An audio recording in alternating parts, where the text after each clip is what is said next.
It's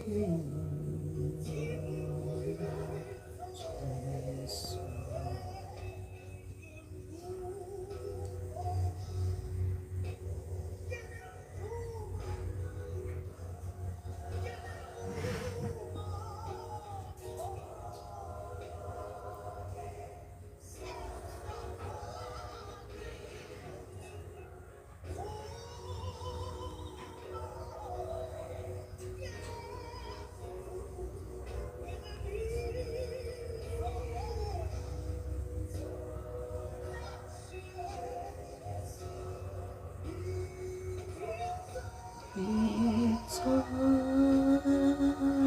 it's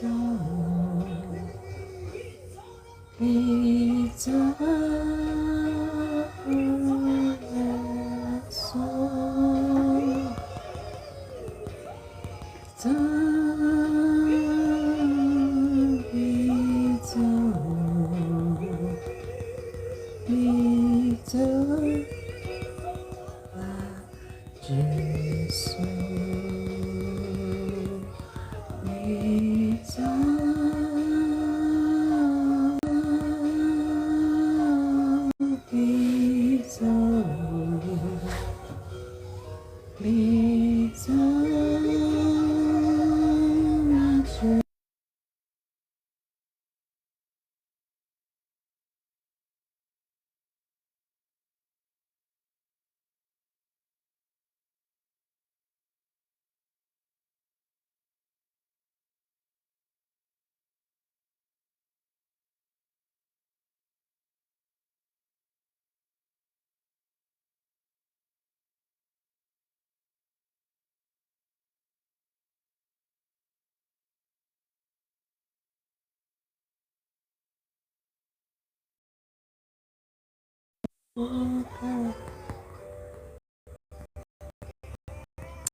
Hello, hello, hello, hello.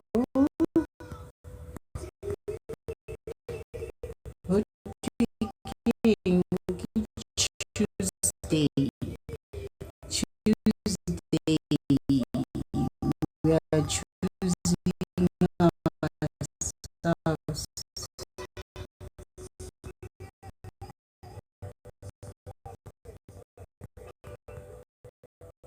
Tuesday.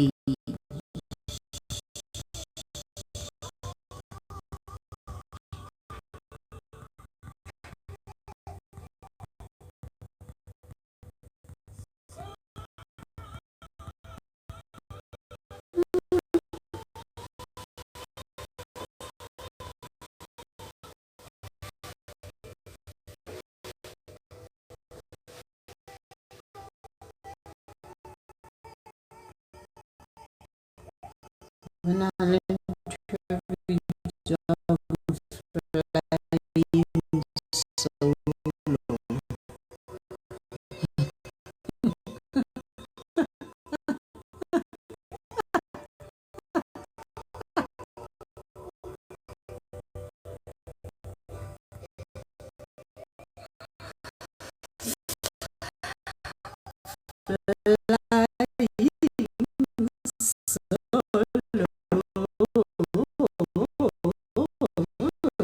That's what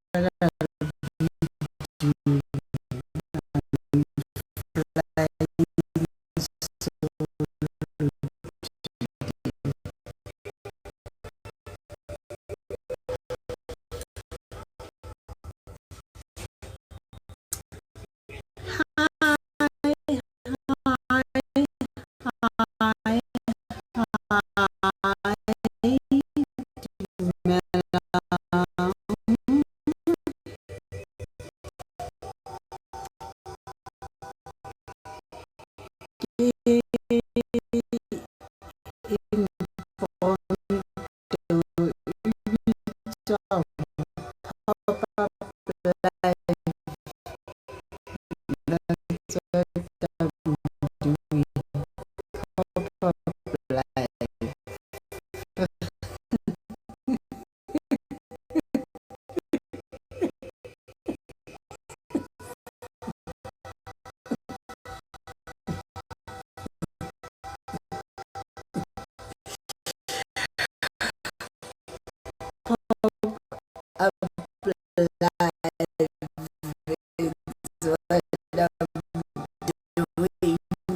Yeah,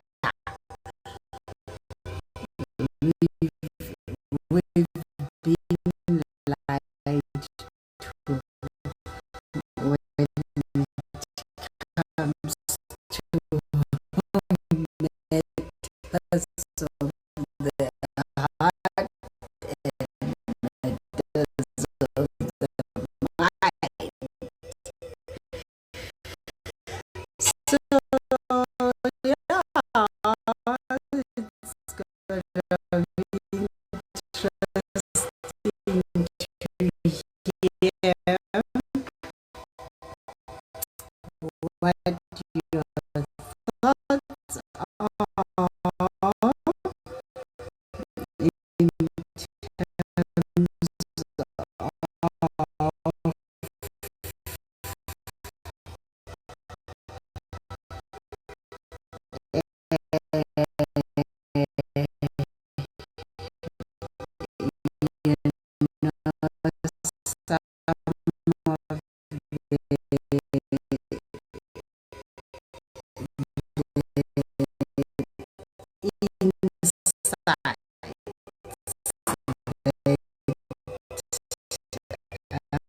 of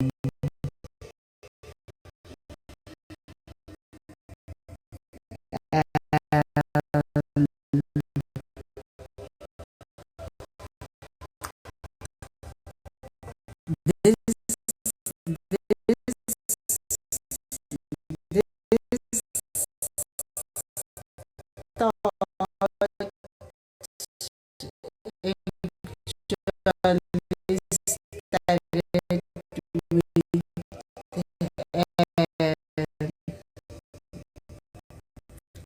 thought actually started with a question. It was a question with regard to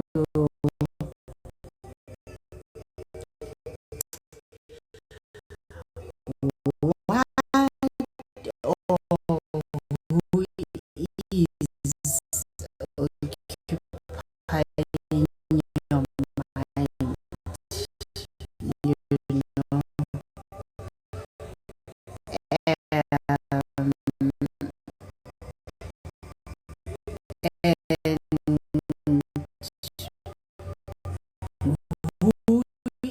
is living rent free in your mind, but then the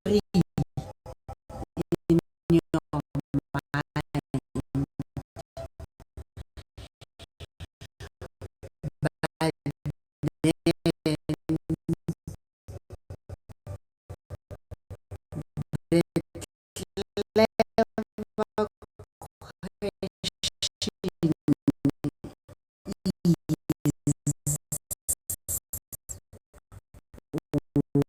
what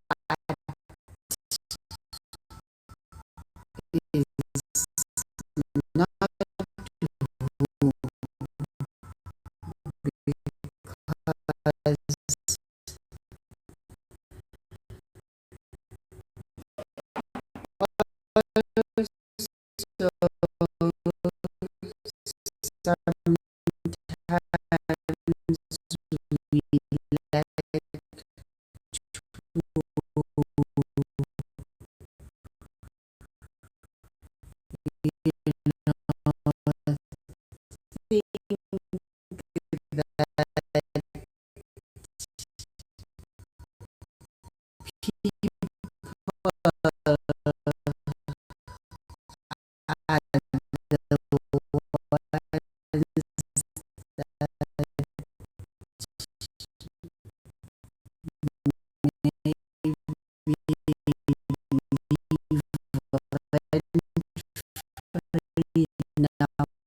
also sometimes we like to think that people are the ones that maybe rent free in our minds, but in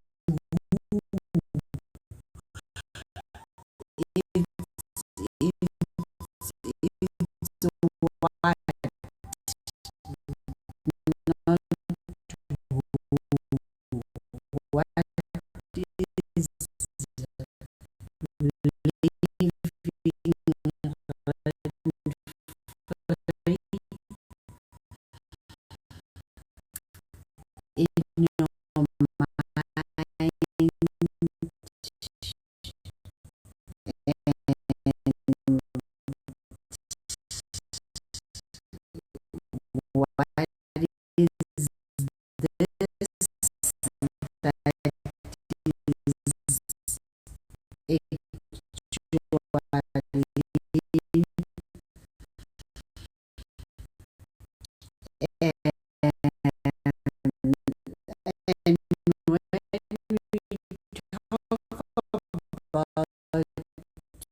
for you.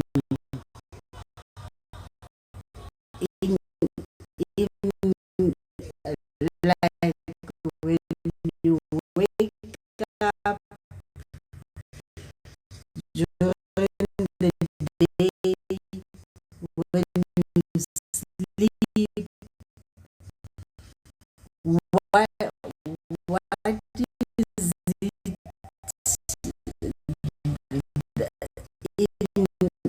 that that keeps on popping up? And whatever that is it growing?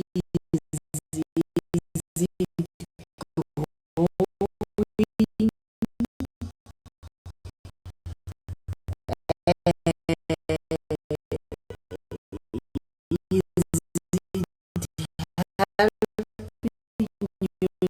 you to grow, or is it weighing on you? How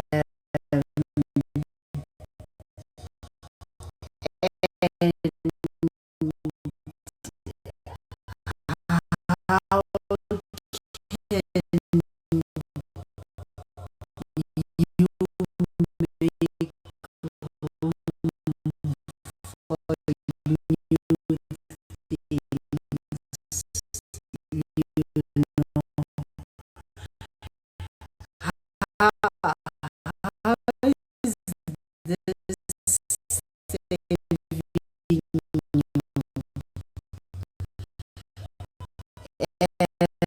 Some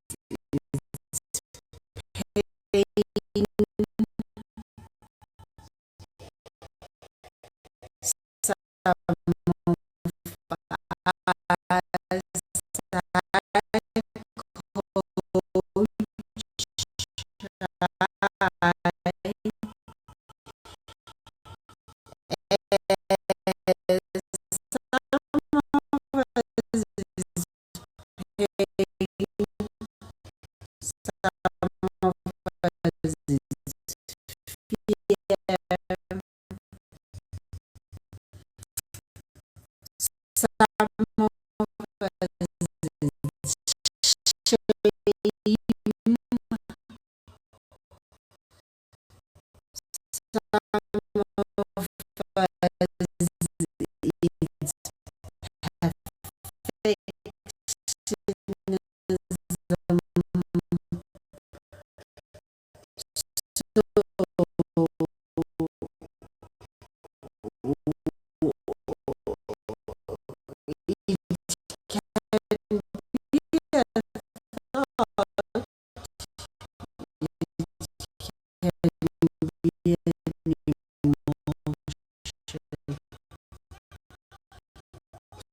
So, what is it that you know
doesn't have to be a negative thing to it can also be a positive thing. So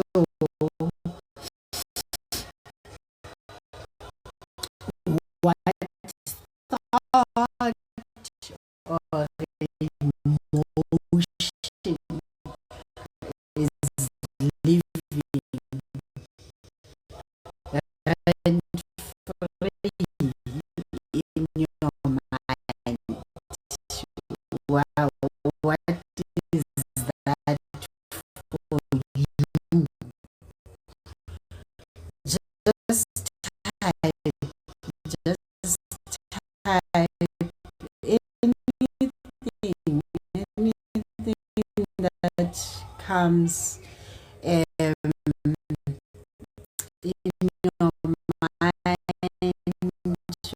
or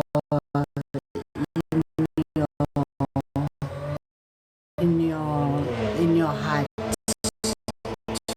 Say, this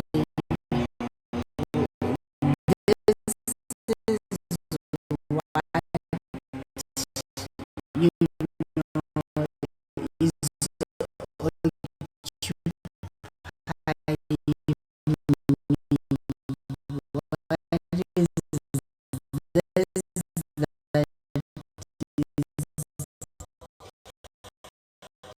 like occupying you? Coach, I don't know if you are with, I'm not.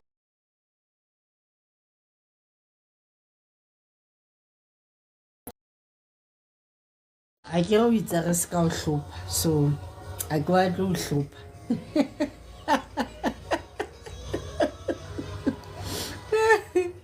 I ka tlo o hlopha.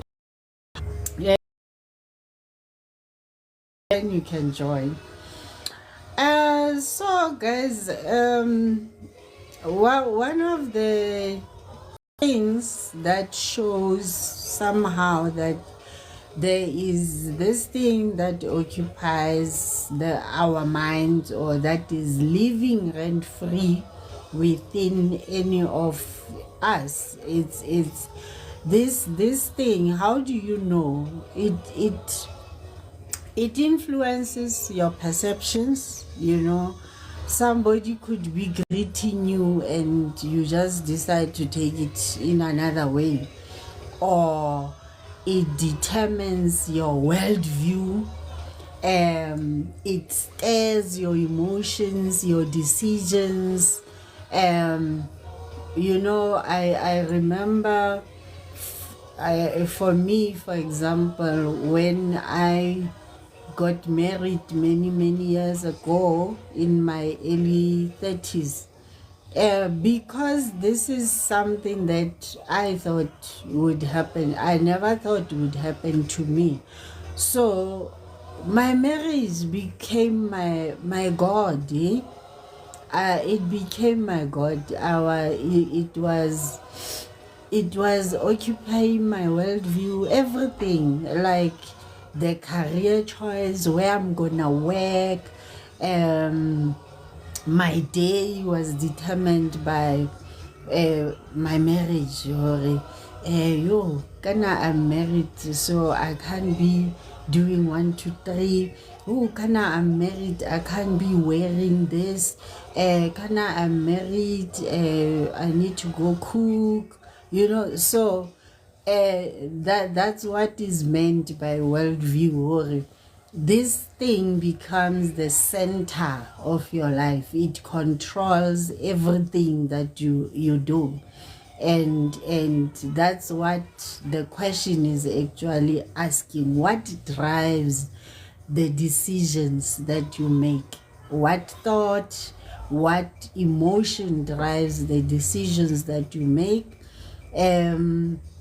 What thought, emotion determines your worldview, how you view the world.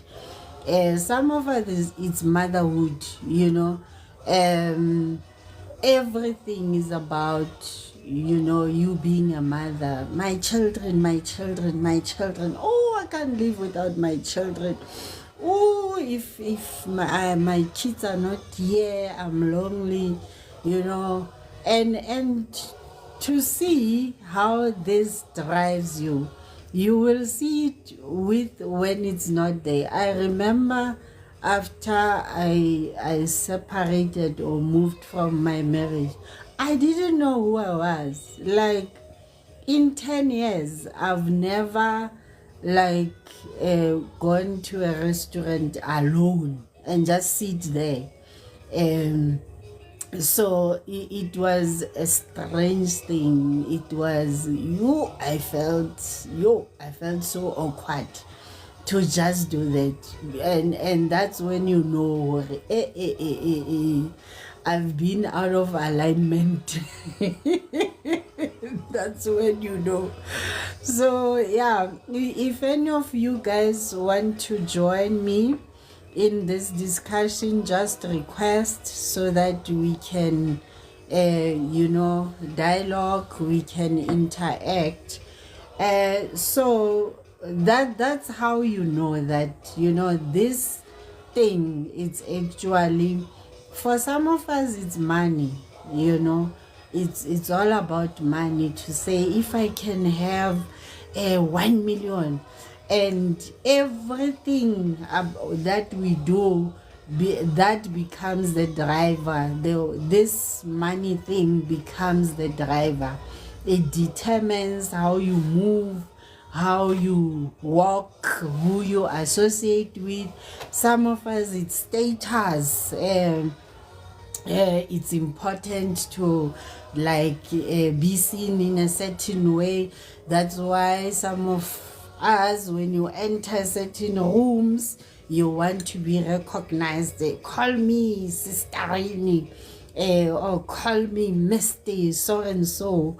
So for some people it's status. So whatever it is, that which lives rent free, and determines the decisions or how you move in life. And I think one of the things that blowing to me today was the realization that, in fact, everything starts with an emotion, or it's in the mind. It all starts with a thought.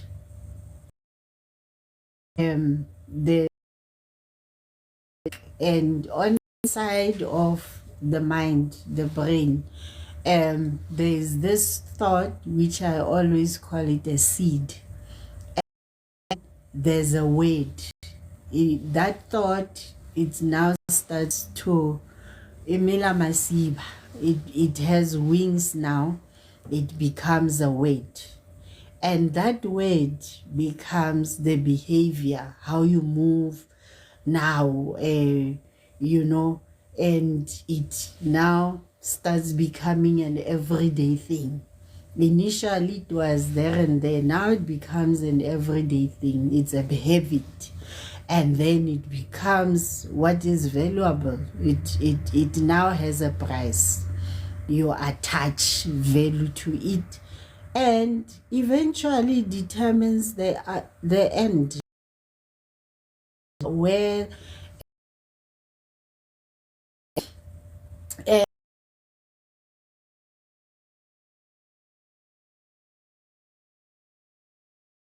process, or how the process of emotions,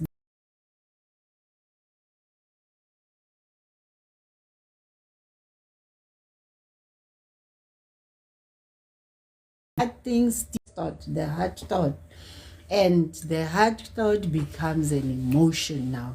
It triggers a certain emotion, and then it now becomes a norm. It becomes a feeling, and we always tend to uh, you know uh, um, go between emotions and feelings. And one of the questions I asked myself today was, what comes first? What comes first? Is it an emotion that comes first or a feeling? And yeah, emotion actually comes first, you know. I SSD. So it's first an emotion, and that's why there is this rule that is called the 6 seconds rule, because the 6 seconds rule determines your next move. Because if between a thought and emotion you can just have 6 seconds to just think, you know, to just think, you can actually prevent that emotion from becoming the determinant of your decision, which leads to even a feeling. Pain, for instance, a lot of us have emotional pain that stems from traumas, the life traumas that we experience, and we end up owning this feeling of pain. It's now being owned, whereas it started as an emotion and now it has become a habit. It you know, we even like with our words, we give it a house. It now resides in us. It now resides in us. In terms of where a person will be saying, I'm living with depression, I'm living with anxiety. Even we don't even say we're living with, we say it determines, it determines habits, because now you have.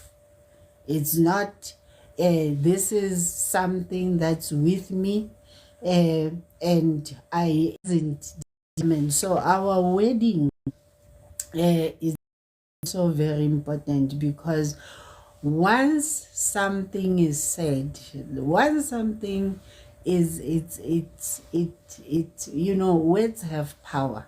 Words have so much power in our behavior, and they now become who we are, part of who we are, our based on the way. And the world says about all of this. So thoughts are I think they are the most dangerous thing. Thoughts are very, that seed, and that is why I love my tree. See that those are, it's on the side of emotion or it's on the side of the mind. It's the same. It's that thought. From what I've smelled from, for example, people who have undergone, for example, if you have been physically assaulted or raped, for example, I know for me, in terms of how senses are so strong as well in influencing our thoughts. There is a perfume I do not want to see, because that perfume is a reminder which triggers the thoughts that I want to bury, that should be in my memory. So when I don't, if I just hear the smell of that perfume, it's a turn off for me. I remove myself from that place. So that's how much impactful the senses are. At times it's music. You hear a certain song, that reminds you, that triggers a certain thought, and then you just like, please, Timanto, I don't want to hear that. Or sometimes it's, touch, the way somebody just touched you. Me, I know, I had to learn to hug. I had to learn, because hugging for me was a no-no. It's like invasion of my private space. So something that people might take easy as hugging, for me was no. And even now, not everybody is allowed into that space. Not everybody. I have to trust you to get into that space of hugging. You can ask my daughter. It's not an easy thing. For me, you can ask the people in my circle. And even certain words, I had to learn to say I love you. Like it was not.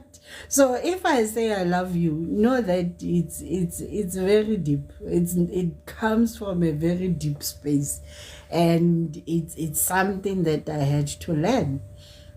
So senses are very powerful in influencing our thoughts and our emotions. And always remember, between a thought and emotion, and nursing emotion into a feeling, 6 seconds. We always talk about anger as a simple example.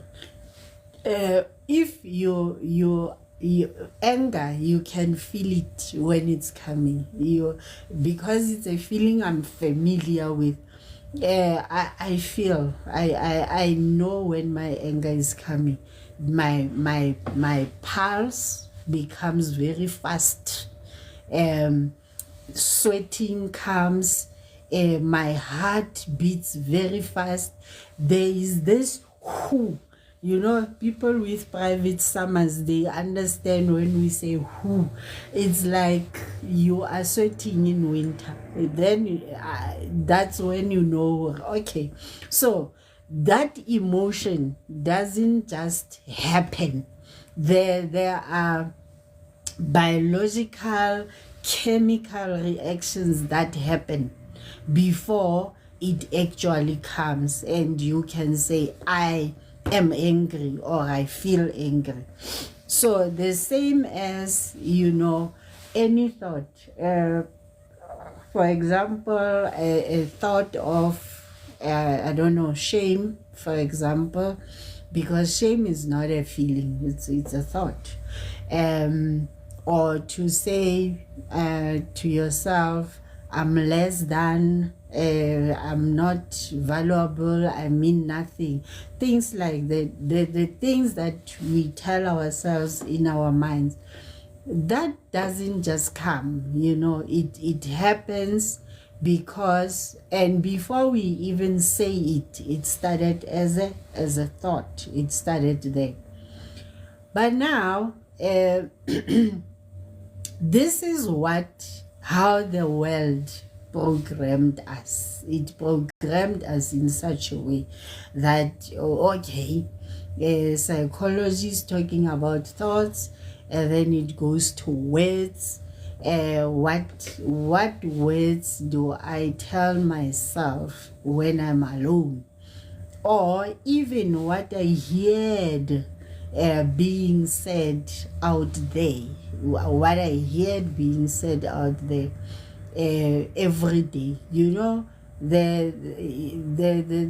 especially with parents. My next live is actually gonna be done specifically for parents, because parents don't realize, I don't think we realize the impact we have on the words that we say to our children.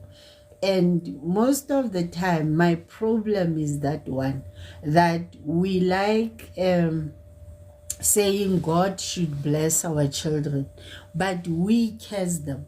So forgetting that God is not going to execute what we say if we're not practicing it in our lives. So the words that we say to our children, about our children, are very, very important. And even the words that we say to ourselves, the minute you say, I am, I am, the I am but who? The I am. Right now, we just spoke about feelings and emotions. Rather say, I feel, say, I feel, not I am. And even with us as people that are seeing clients, the one thing that I have learned is that as we say as people, we are physical, spiritual, emotional beings. Not emotional, we have a soul. So when somebody comes and say, I am diabetic, I should not endorse that. I shouldn't endorse that. I should actually help them to rephrase that, to say, oh, okay, you are, your numbers for blood glucose are high. In other words, you have a high volumes of blood glucose in your readings,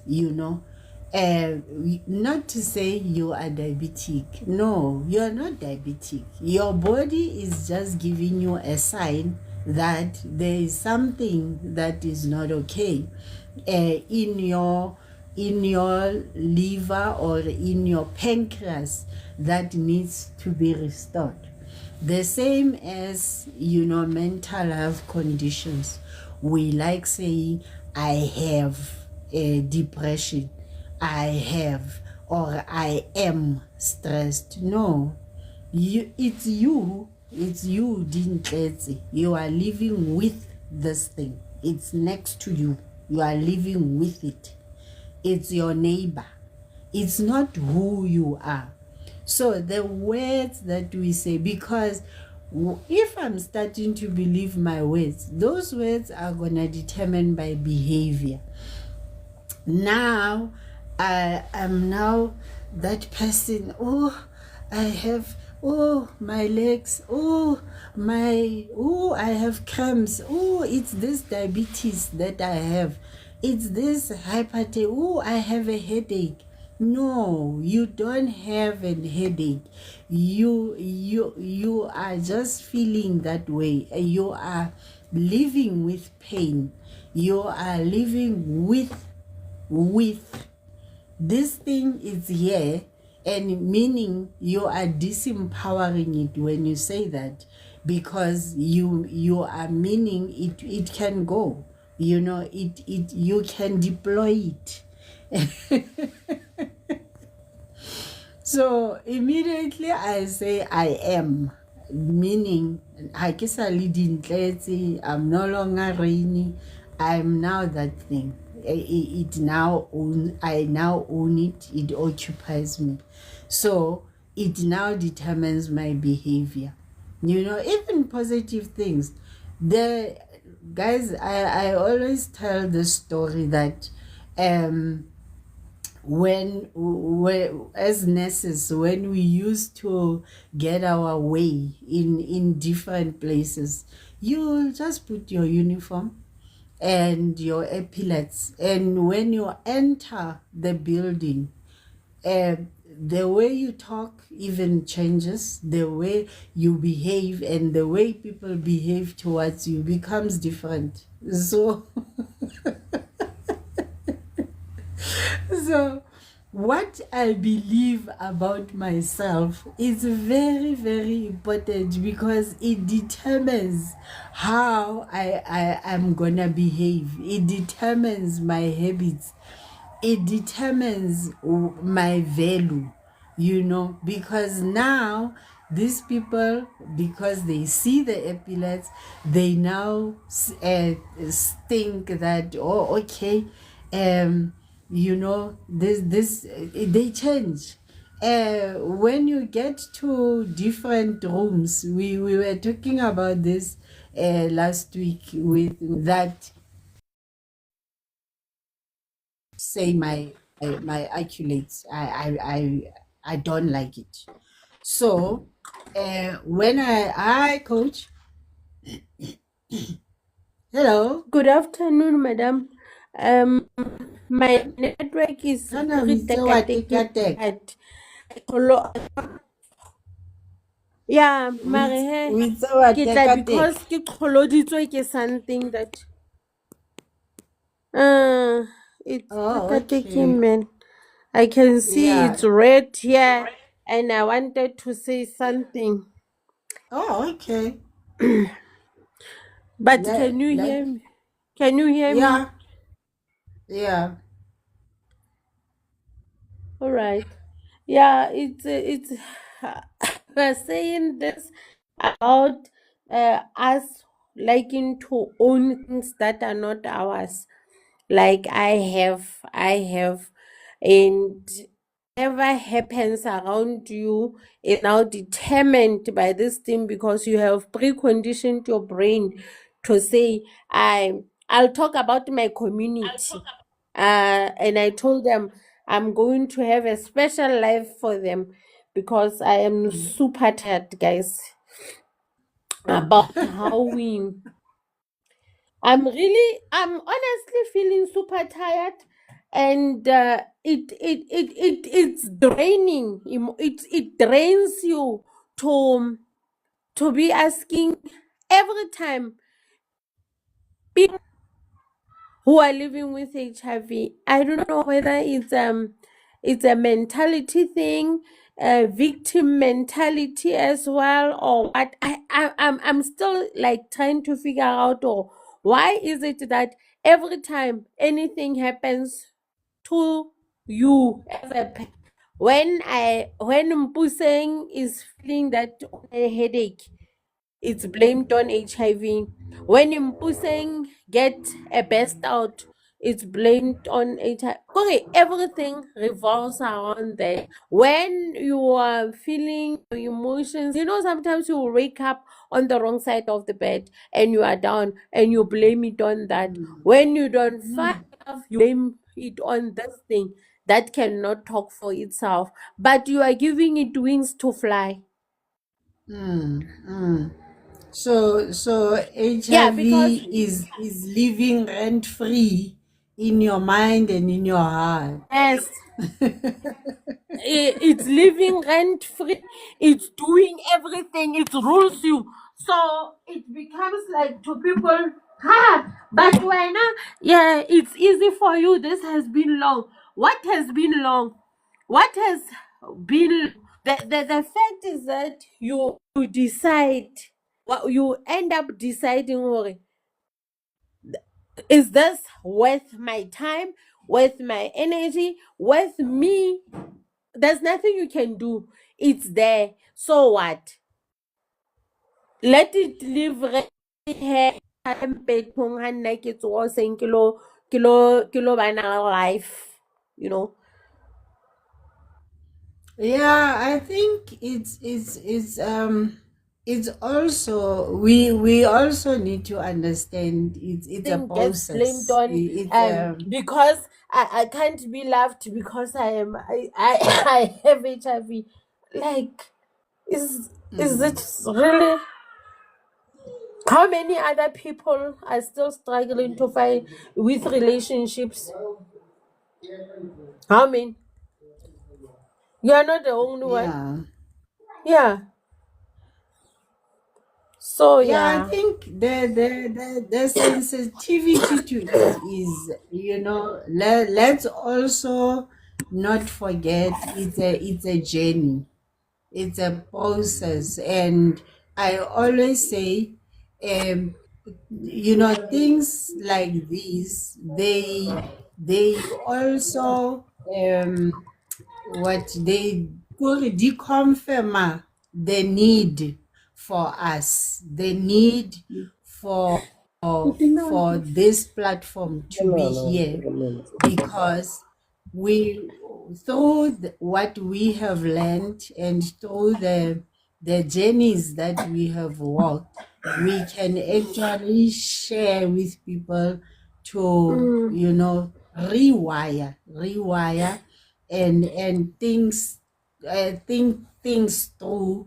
I mean, for me, I was even thinking this morning that, like, it took me 40 years of my life to actually realize certain things. So Mm. all that we are trying to do is to shorten the journey for everyone that we talk to, Mm-hmm. to not get to 40 years or 60 or 80 before you Yeah. realize, because Yeah. Because that time you certain will never get things back. you won't get it back. And Mm. maybe, now I always say it's grace. Even it's Mm. grace, that we were even given a chance to live Mm. and to tell our stories, because there are so many people who were not able to even have a chance to tell their story. So at times, yes, we become passionate to say, guys, why can't you get it? But we also need to have Mm. that grace to remind people, or this is a journey, it's a journey. And the words that you tell yourself, especially Mm. the words that you tell yourself, are very, very important, more than any other person outside. Mm-hmm. um Mm-hmm. today made me reflect a lot, because, for example, with me, the Rainy that you see sitting here, guys, somehow how I was raised helped me to actually achieve. Why? I was one child who was, I would say, written off, because there were no expectations about me. None. Growing up, nobody expected me to amount to anything. And that helped me.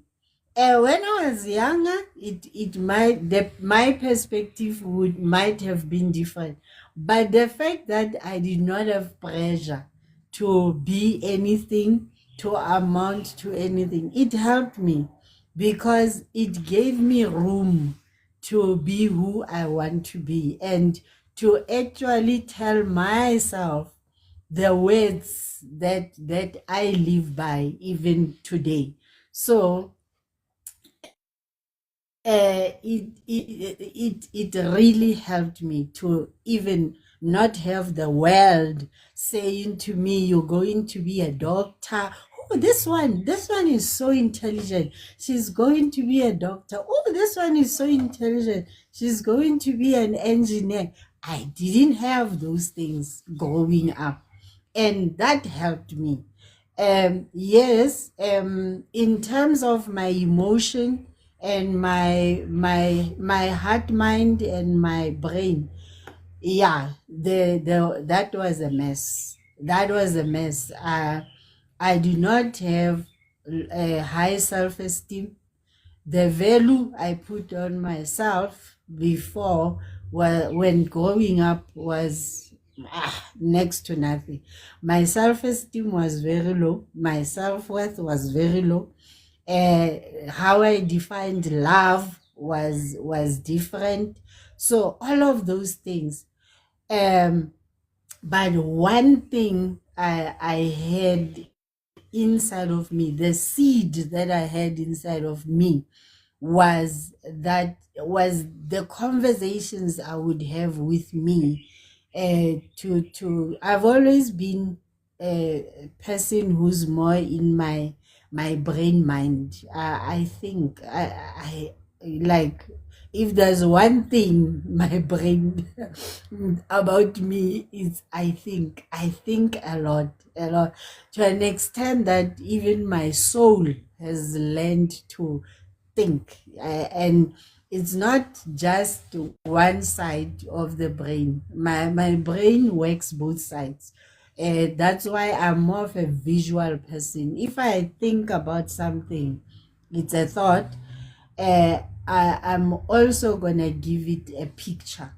This picture that you see here, it's what was in my words, and then I said, okay, let's go and draw a picture about this thing that I am actually writing. I write a lot, and then I put that into pictures. So the from young age I did that. I would draw these pictures, and whatever that I put my mind into, I would actually say, I compete with me. I don't compete with anyone. I have standards about myself. So the conversations, the seed that I planted within me, it developed strong roots, as to how I navigate this life. So the words are very, very important. And I was making an example about us and our epilepsy. So as a result, when you have your epilepsy, people treat you in a certain way.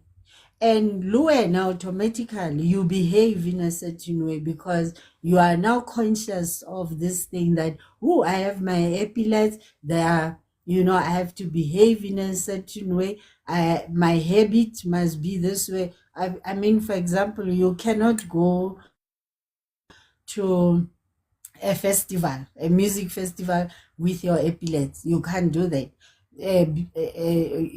So it determines how you behave. And even when you are in public spaces without having those physical epilepsy, you behave in a certain way, because you are having this epilepsy whether they are physically there or not there. You can't be involved in physical fights and vulgar things and all of those things, because of this thing that you have chosen. So guys, I came up with a new model today. Let me share it. Here is my new model, based on what God says. Instead of it starting with a thought, it actually started with a word. It started with a word. Let's go to the beginning of things. In the beginning, there was the Word, and the Word was with God. The Word was God. So, in the beginning, there was no thought, but the Word. So, the Word it's actually the foundation. It starts with the Word. What do you tell yourself? What do you tell yourself? And what you tell yourself versus what the world will say about you will not matter. Believe you me. Once you say, I am highly favored, I am a creation, I am favored, I am, the words that you tell yourself, not the thoughts, the word, because you have to first ask yourself, what word was spoken to me? You know, nature. Oh, I love nature. I really love nature. Like, it's my classroom. Nature, for example, before the tree becomes the tree, it was destined to be a tree. So how does it start? Let's go to the genesis of things. When God created even these plants, he said, let's create the plants which will bear seeds, and they will actually so the destiny of the trees, for example, is to bear fruits, and those fruits are for our food and for our healing. So before the tree was there, it already had a destination. It had a destiny. Or eventually this tree it will feleletsa e le eng. The same with me. When before I came into existence, before I was even formed, when I was still a thought, when I was still a spirit, not even a thought, I was still a spirit, a word was spoken about me, about my life. There was a word, and that word came with a destiny to say, Dintletse Rainy would be this, would be this. So before anything, find a word, not a thought.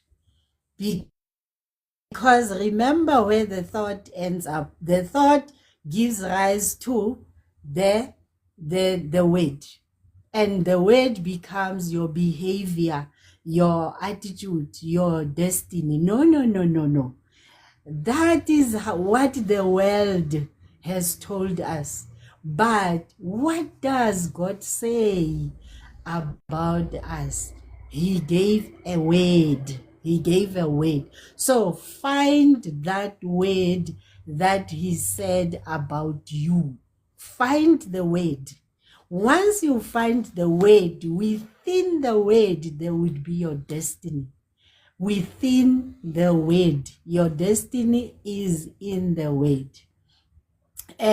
For example, when you look at my status, I wrote that it's now more than 10 years. On my status, that doesn't go away.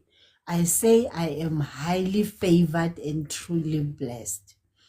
This determines whether it's thoughts that I have, behaviors that I have, a value that I put, whatever it is, I am highly favored. Does it mean I always feel that way or I always think that way? No. It doesn't mean that. But the fact remains, a word was spoken about me. I am highly favored and I am truly blessed. Blessed does not mean I'm rich, I have money, I have my life all figured out. No. It does not mean that. It just means that in whatever that I do, whatever that I touch, the words that I say, how I move in life, I am blessed. I'm blessed. Even when I am in my feelings, I'm struggling with certain feelings or I have challenges, I remain highly favored. I remain truly blessed. That's the word that was spoken about me. And that is why I cannot be cursed, because I'm highly favored and I'm truly blessed. So I can't be a cursed. I can't be influenced by whoever or whatever is happening around me. people can say, that one, she will not amount to anything, or look at what she's doing now. We'll see where it la fella kae." It doesn't bother me. Why? I am highly favored. I'm truly blessed. That's who I am.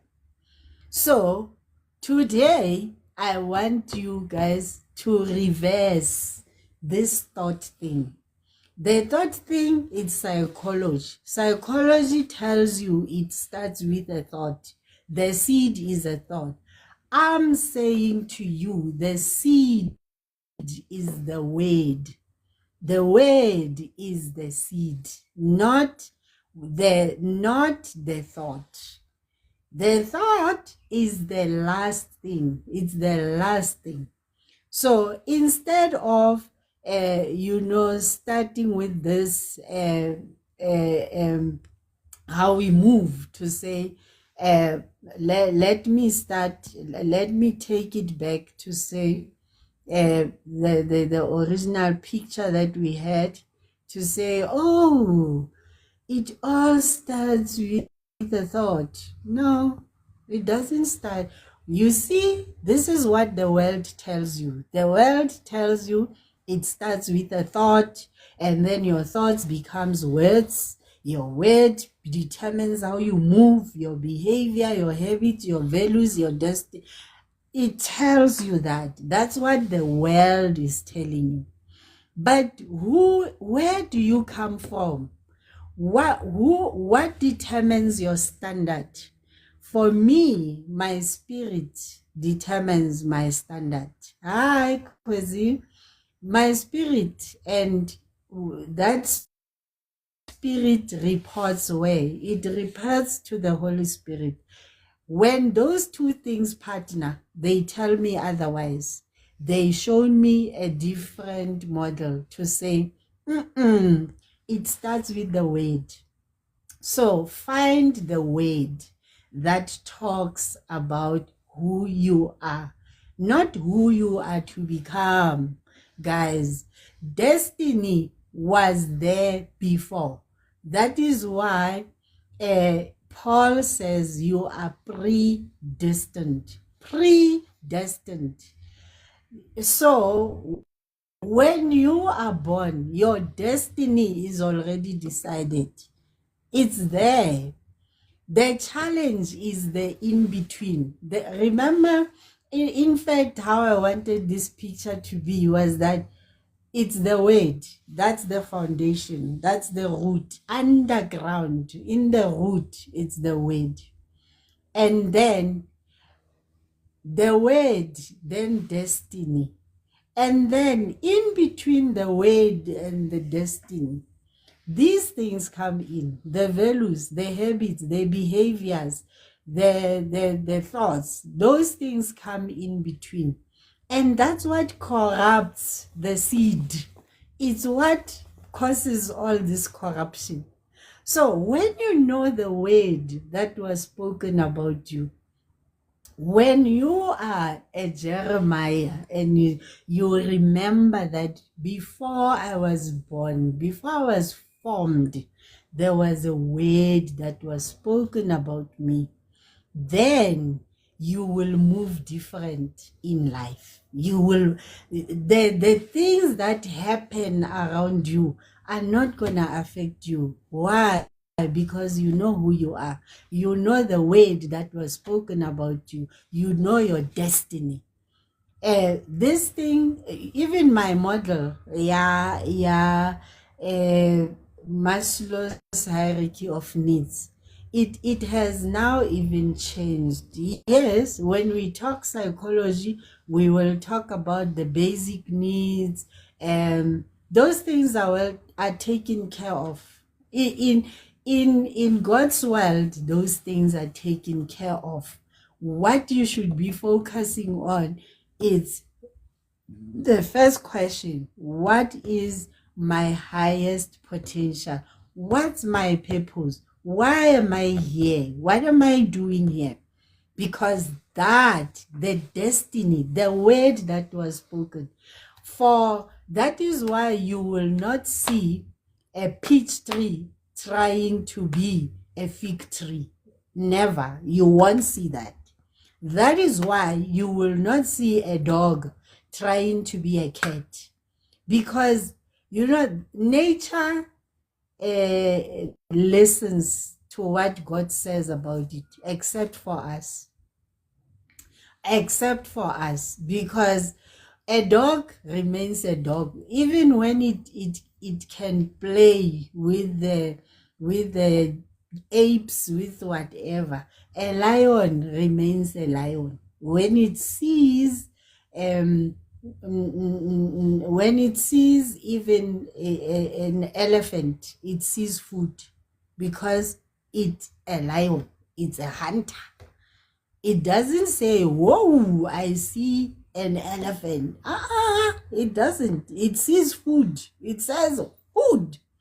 So when you know the word and you feel the word that is spoken about you, you will understand how you move. If I'm highly favored and truly blessed, I'm not gonna utter words of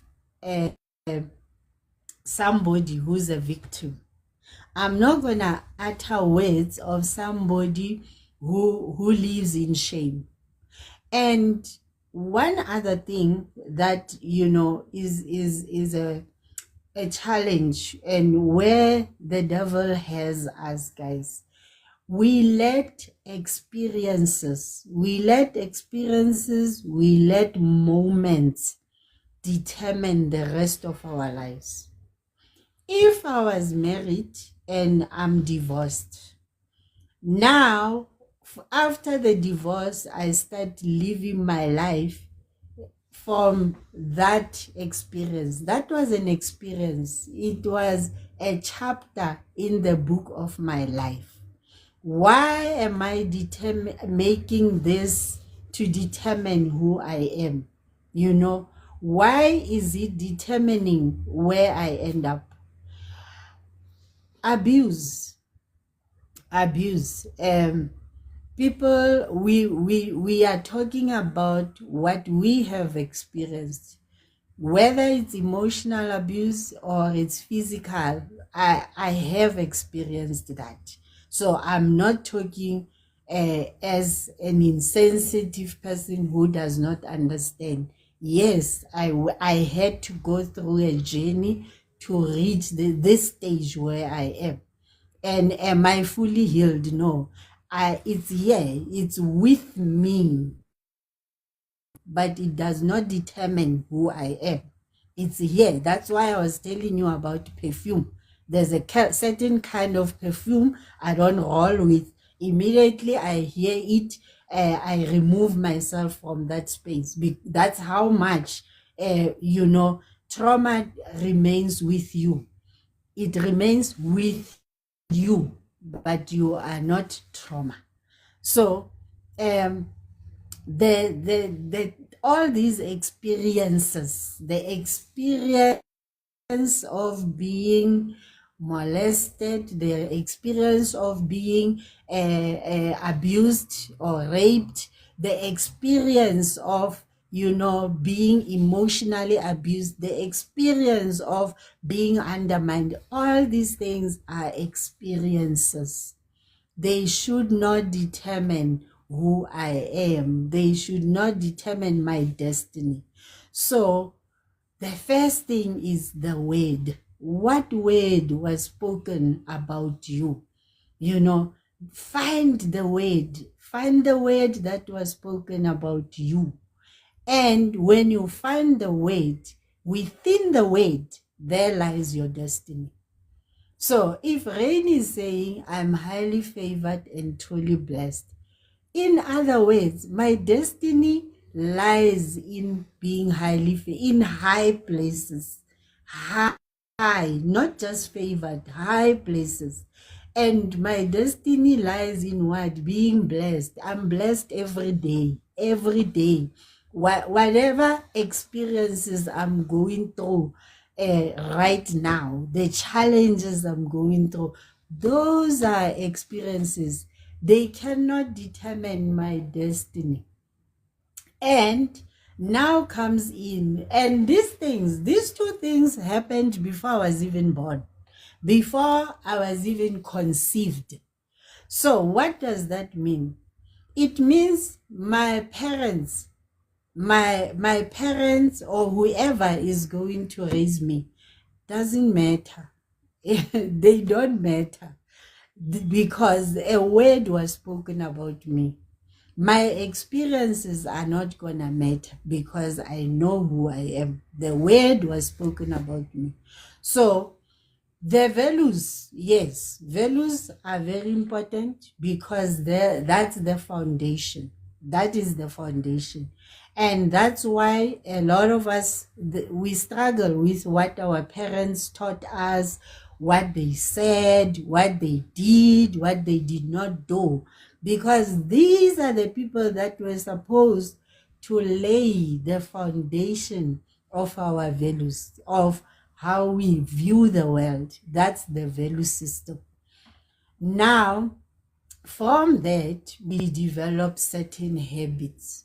And when you look at a child, for example, a child playing there and displaying what the mother or the father is doing, you see the impact of values, because those values determine how the child be. If you want to see how the household is, look at the child, because this child speaks the way it's spoken in the home, the way people behave in the house. If you are somebody who's used to drinking water, this child is gonna get used to drinking water. If you are somebody who drinks alcohol every day, this child is gonna want to sit with a glass every day and drink. So the habits, the habits that the child displays shows the values that were instilled in them. The behaviors, those habits becomes everyday things. Again, they become the behavior now. So this is the reason why when we grow up, we have to embark on a journey of self-awareness. Self-awareness, it's a whole exercise, it's a whole journey. And I wish people that do counseling, whatever kind of counseling, whatever kind of coaching, whatever kind of mentoring, in it we can include self-awareness. Because when somebody understands their identity, when you unpack your identity in terms of who am I, who am I, you get to understand that, then you are going to draw a picture of this is who I am right now. And then you then take the weight and the destiny, and you look at them and you say, when I look at this word and I look at my destiny, what was said about my life and who I am, are these things in alignment? Are they in alignment? What is it that I need to tweak, to change, to transform, to throw away? Sometimes you have to throw away everything that you know. And that is why Paul always talks about transformation. Transformation. We are work in progress until we die. So if you are not willing to transform, yet you want to live by the word, to live by to get to your destiny, and you don't want to transform based on who you are right now, forget about it, guys. forget about it. No preacher, no Holy Spirit, no nyanga, no doctor, nothing will help you with that. Nothing. And a lot of people, they don't like counseling because counseling, when you go for counseling, the expectation is somebody is gonna tell me that my mother was wrong, my mother failed me, my mother did this. No. It's gonna tell you about you. Yes, that person did all of those things. Yes, I was molested, I was raped, I was emotionally abused, I was financially abused. Yes, those things happen. We are not excusing them. They did happen. That is an experience. It's an experience. It's a chapter in your life. And so now, how do we move forward from that chapter? How do we move forward to align, getting back to the alignment of what the word said and the destiny that was there? Predestined. Let's not forget the word predestined. Everything that you are to become was already there. So for the rest of my existence on this world is I am trying to become, because it was already there. The fruit was already in the seed. So my job is to become. The job of this, one of the most difficult trees to grow is the lemon tree. It's the lemon tree. It takes a long time to actually for the lemon tree to be the lemon tree. You in the seed stage you will struggle, even in the stem stage where it will now give, the most of them even starts giving like that fig tree that Jesus cursed. It gives nice leaves, and you think, oh my goodness, I'm gonna get a lemon there. And then no, you get there's no lemon, but it has these beautiful leaves. But you know what, you can actually also start taking those leaves and eating them or making tea out of them, because the value of what you're gonna get out of the lemons, it's already there in the leaves.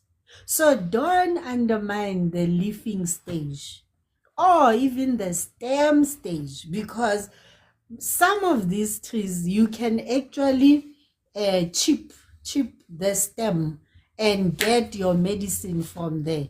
Ask the traditional doctors.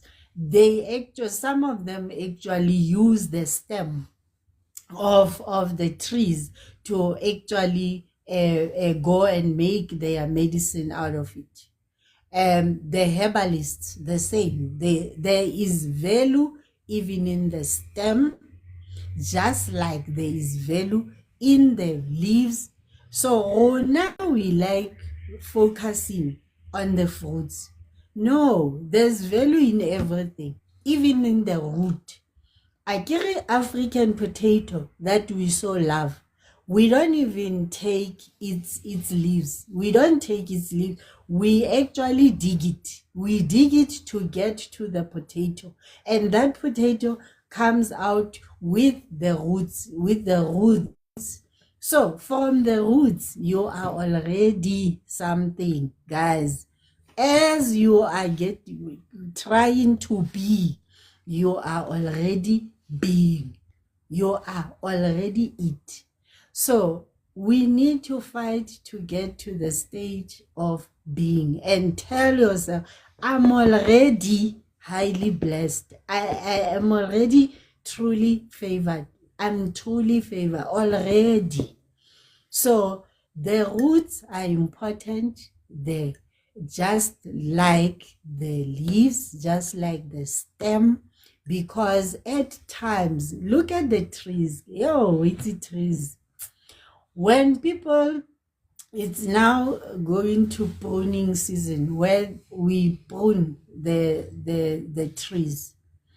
Does that tree stop growing because it has been pruned? And that's what experiences are in our lives.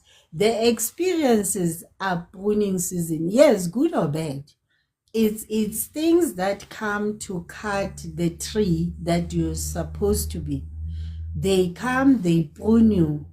But after some time, there's a tree here that I saw when we got here. It wasn't there, it was cut. And it's one of these trees that, make leaves and they scatter the seed all over. So I think they cut it for that. Do you know that after we've been staying here for almost 10 years, that tree is growing. It's growing on the side. It was cut on the stem was cut. So now it's growing on the side. So it just shows nothing can stop it. How many times do we dig a tree? It's cut, it's dug out.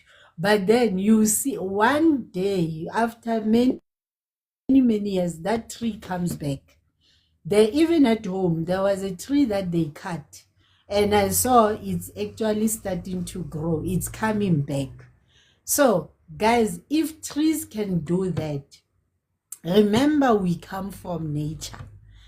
Moloreng. We only get the sense of that when we get buried. They say dust to dust. From dust we come, to dust we will return. So our classroom is nature. That's our classroom. Nature is our classroom. So if that can happen to these things that we see, the same thing can happen to us.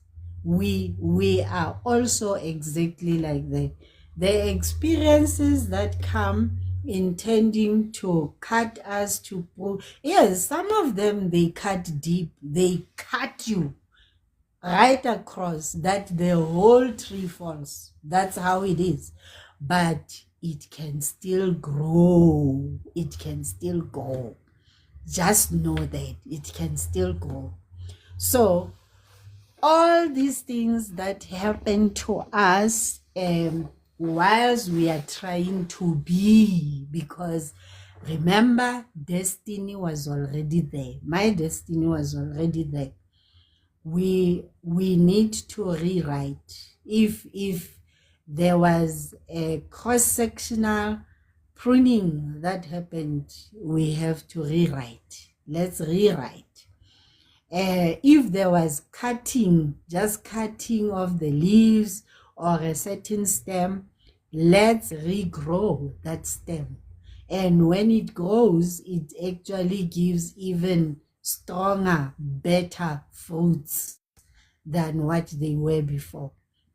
So, and one other thing, as I'm closing, that I want us to remember, guys. Destiny, within destiny, whatever destiny it is, I'm in health. My destiny was what? To bring healing of the nations, to help people to get to a healthy stage, to help them, to bring awareness into them that, you know what, within you, you have the power to heal within you. So that is what I was destined for, bringing hope through healing. That's my destiny. And the word that was spoken about my life was that I am truly blessed and I'm highly favored. That's the word that was spoken. And no one can remove that word. No one. No divorce, no poverty, no hunger, no whatever can actually take that away from me. It's predestined. Now, one of the lessons we learn from the story of King David, when he fell from grace and committed adultery with somebody's wife, is he let his kingship rule over his priesthood. So when we are born, all of us, we have the priesthood, we have the kingship. In your destiny, those two things are there. Your priesthood and your kingship. And the spiritual rule, the destiny rule is that your kingship must always serve your priesthood. It should never ever be the other way around. Your priesthood must always come first. Because when you go away or when you put your priesthood down, you move away from the source. And we just read that the first thing that the Israelites did when they got out of Egypt was they actually had the ark of the covenant. They were always going with it. Wherever they were going with the ark of the covenant. Wherever they were going. Meaning the priesthood was always there. So the first thing when they arrived in the land of Canaan, the promised land, they actually built the ark. They made sure that the ark is there.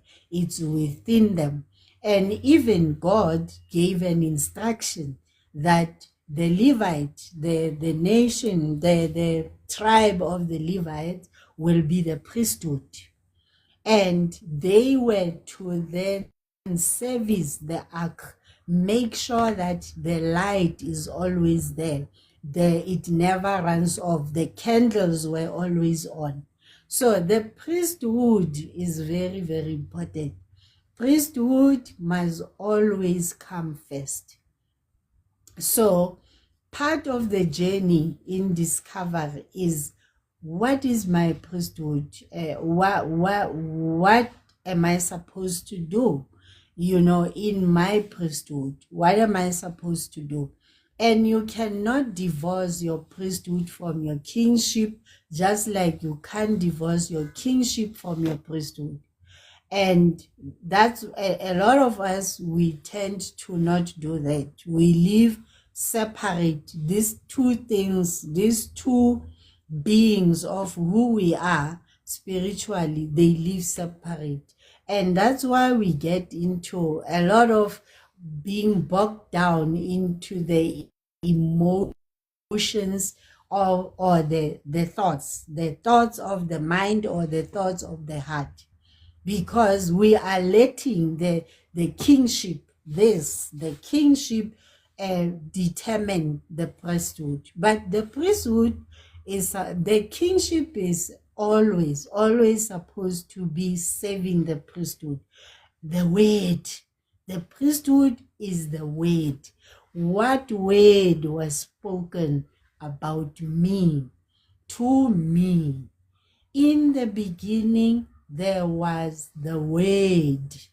So let's stop focusing on who do people say I am? Jesus tested his disciples and asked them, who do people say I am? Oh, they say you are a prophet. They say you are this. They say, and then he asked, who do you say I am? And of course, Peter got it right. And what was said, what did he answer to him? He said, it's not you or the world that revealed to you this. So it's very important to stay connected to the roots. To the roots. The roots is what? The word. The word. And the roots must always be watered. The light of the roots must never ever run dry. And they always need to be next to the river. They need to be next to the river so that they can constantly get the nourishment that they need. So that when the storms of life happen, the root, the word is there. The word, it doesn't go away. So guys, that's what I had for you today. And this thing closed off. I think somebody out there is asking themselves, how do I move forward? What do I need to do? The first thing that we need to do is to sit down. It's important to have conversations with ourselves, guys. Self-awareness, the biggest gift you can give yourself is to embark in a journey of self-awareness. Ask clever questions. Stop asking who. Stop looking at my mother did this, my father did this, or my father didn't do this, my mother didn't do this. I don't have parents, I'm an orphan, I'm poor, I don't have money. Stop focusing on those things, because those things, they then determine your thoughts. But focus on the word. Focus on the word. So self-awareness, it's very important. Your identity. Who am I? It's the very first thing you need to do. And after that, how do you maintain and keep on transforming yourself? Because transformation is a lifelong thing. It's not a once-off thing. Because you things change. You always have to transform.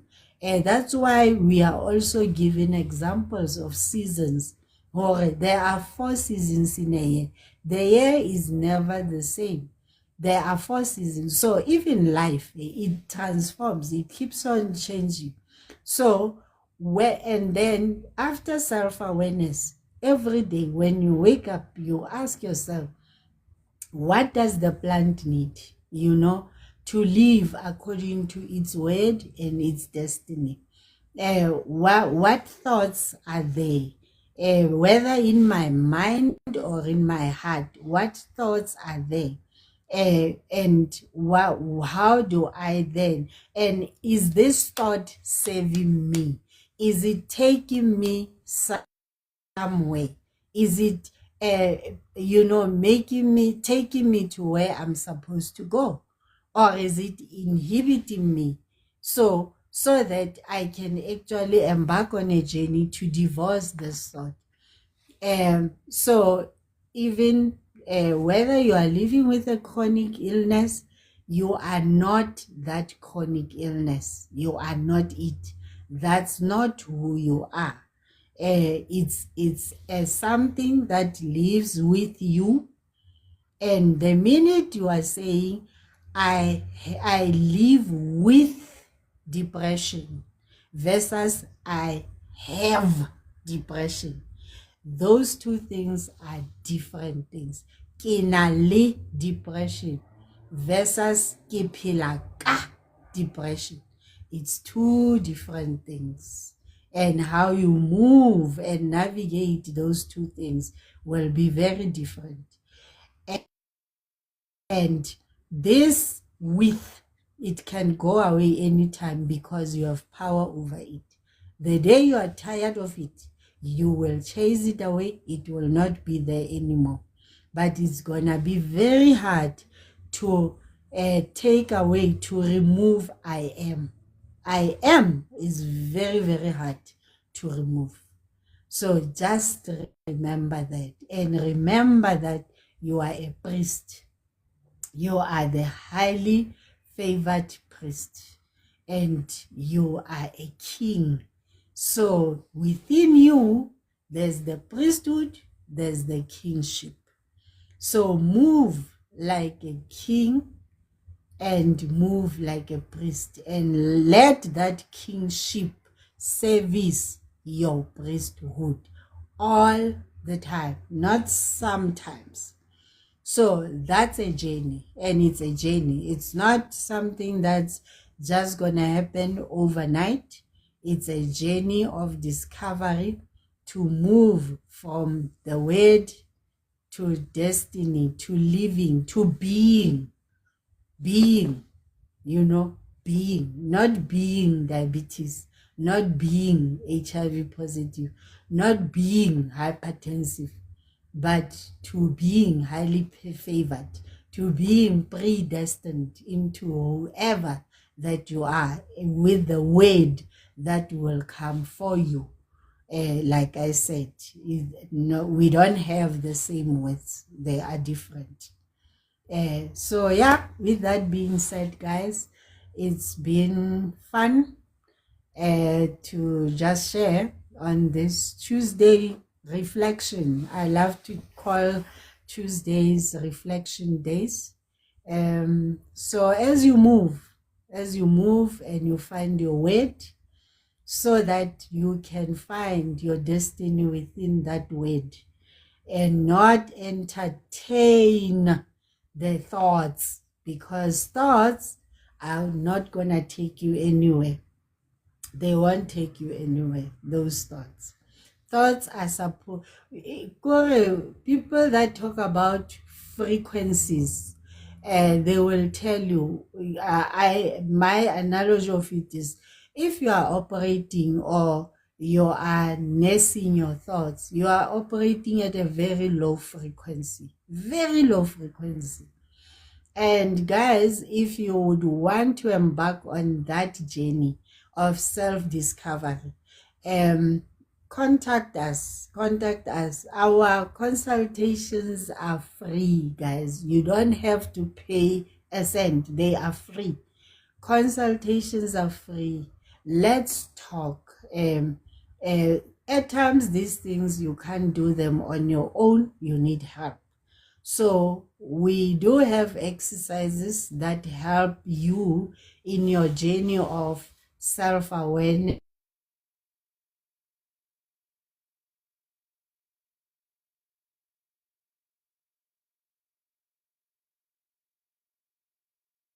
and the question, who am I?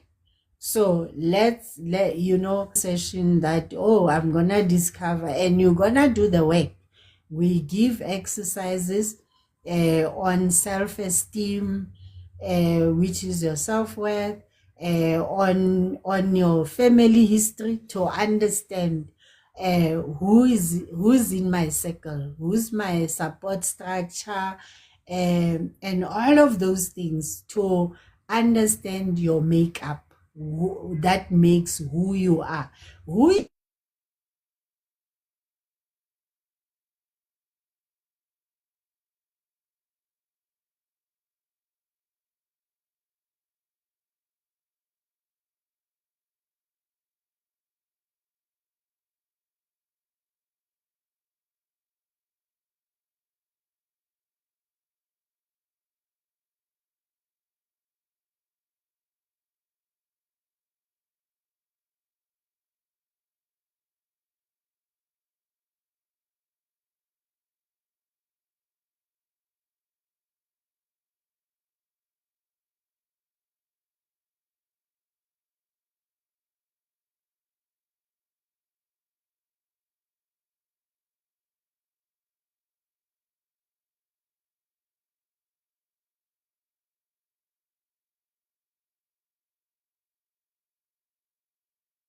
you are is not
a one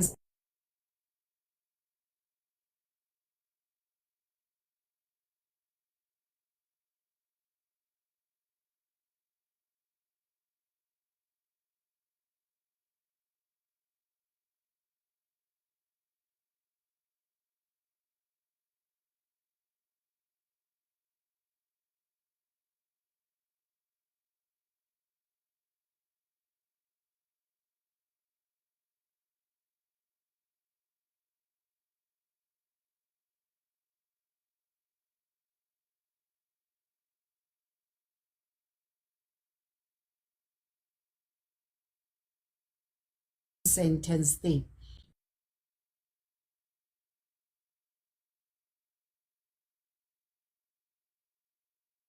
It's inclusive, young.